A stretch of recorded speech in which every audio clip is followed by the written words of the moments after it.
The Parish President's remarks and report. Mr. Jewell. Thank you, Chairman.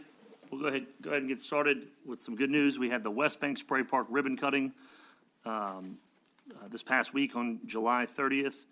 I know it's been long awaited by many people.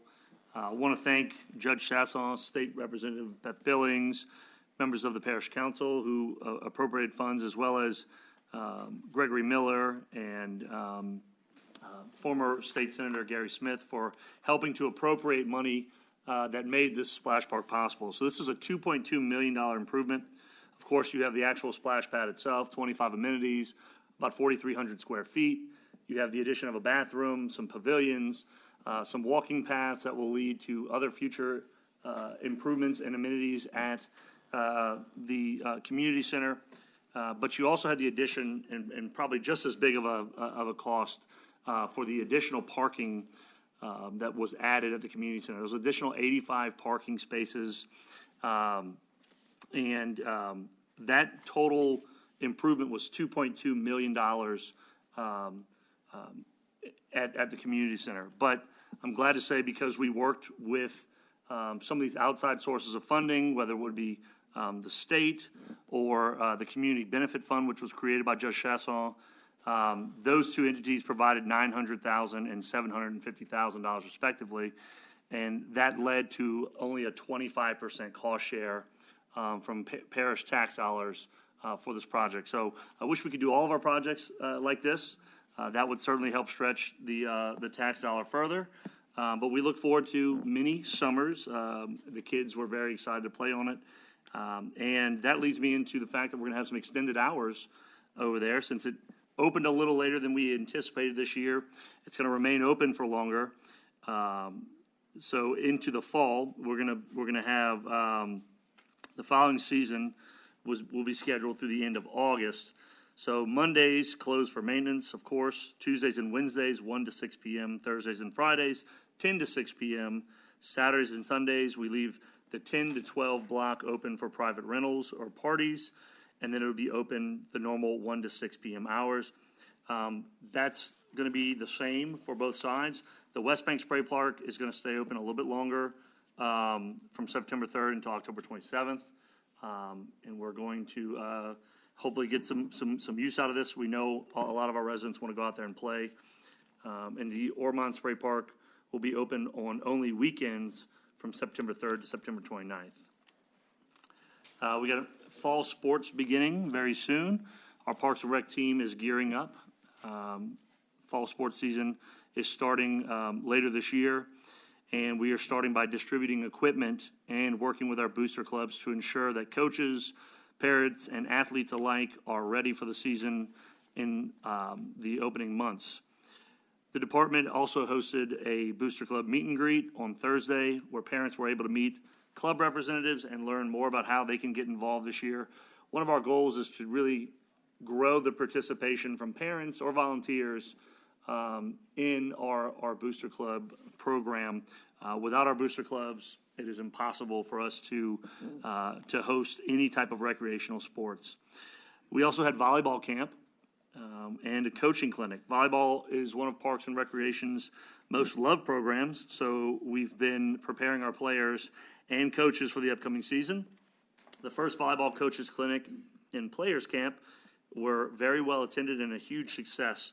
We had Coach Mindy LaBeouf from Hahnville High School and some of her players, where they showcased basic skills and techniques that the coaches should bring back to their teams and implement into their practices. Players also got a great experience on the court to sharpen their skills before the official start of the season. Our relationship with St. Charles Parish Schools continues to grow, and we're thankful for this partnership, as we know it's going to be instrumental for future coaches and athletes into the future. We want to go to the Desalmans bulkhead. All of the sheet piles are in place, and the riprap has been tied into old US 90. I know we don't have a picture of the riprap on there. Some concrete does need to be poured down by what we call the crab factory, or the critical vulnerability, further north in the berm system that we have, and they are finishing up the remaining piling cap work further south on the project. The stop log system at the boat launch under the Highway 90 bridge is complete. You can see on that right-hand side picture right in front of those two yellow bollards, that is one of the brackets where those stop logs will slide into. And that is going to have a big impact when it comes to us having to go out and putting out what used to be over a mile of HESCO baskets down there. So just to give you an idea on the impact, so what we've completed was 2,800 feet of permanent flood protection along Bayou des Allemands. So on the screen, the map, you can see that the yellow and blue sections that's the yellow and blue sections. The orange section is for future improvements. But since we don't have to set up HESCO baskets along this 2,800 feet now, that's going to save Public Works over 144 man-hours ahead of a storm.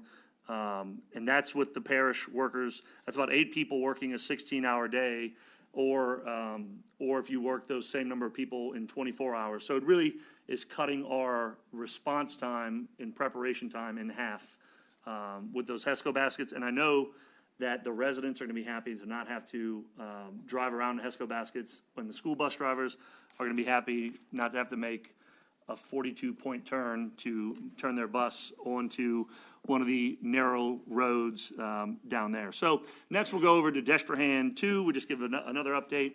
The 6 Duperon screen cleaners that were initially at the station are installed. You can see those there on your screen, 3 bays, 2 per bay.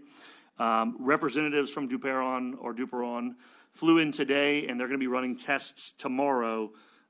So this is the first set of screens that can be turned over and utilized to St. Charles Parish. Our goal is to make sure these are operational and make sure that they are working for any type of storms that we have. So what's left to be done, you can see, I think, Sam, there's another slide. They just poured the deck for the bridge. You can see that on the left-hand side. And there will be another set of bar screens that goes on the right-hand side of that picture where those gentlemen are standing. And they also finished cutting the holes in the backs of the 72-inch pumps. So if you can imagine standing on the station, if you've been there, those 72-inch pumps were only fed from the canal side. So water had to come straight into the station through the bar screen cleaners and get sucked up by those 72s. Well, if you've ever been out there when those 72-inch pumps come on while the 348-inch pumps are running, you see that the canal goes down very quickly. So those pumps really are working. The problem is they work a little bit too good for the amount of water being fed to that station. So again, the whole point of this project is to feed those 72-inch pumps better and get more water to the station. That's why we've doubled the opening of the station. That's going to allow for more water to flow into a sump that has been dredged and widened. And those boxes that have been cut out behind the pump, and that is the pump bell housing right there, you can see on the right-hand side, are going to allow that pump to take in water from 2 sides and hopefully allow that pump to continue to stay on and continue pumping for longer. And we think that this is going to be a tremendous improvement in the overall efficiency of the station, and we're excited for it to be complete. We'll go over to back to school tree trimming. Yes, this is something that happens every year. Our public works crews are working with our St. Charles Parish School Board to prepare our roads for the first day of school by trimming trees along our streets. Every year the buses go out, they run their routes in anticipation of the first day of school, and they report back to Public Works where their buses may be touching trees along our roadways. And so we take that information, we mark it, and then our crews go out and do the necessary trimming to make sure that our buses are safe. And I know that our residents who have fifth wheels and other large trailers also appreciate this as well. Last but certainly not least, we want to just mention sales tax. Sales taxes were slightly up again for June. We saw an increase of 3.81%. Which is just about $150,000, and to date we are down about 2.05% from this time last year. My conversations with the sales tax collection office look like everything's trending back in the right direction, and that we should end the year off slightly higher than last year. And that concludes my report. Happy to take any questions. Thank you, Mr. Jewell. Mr. PLA.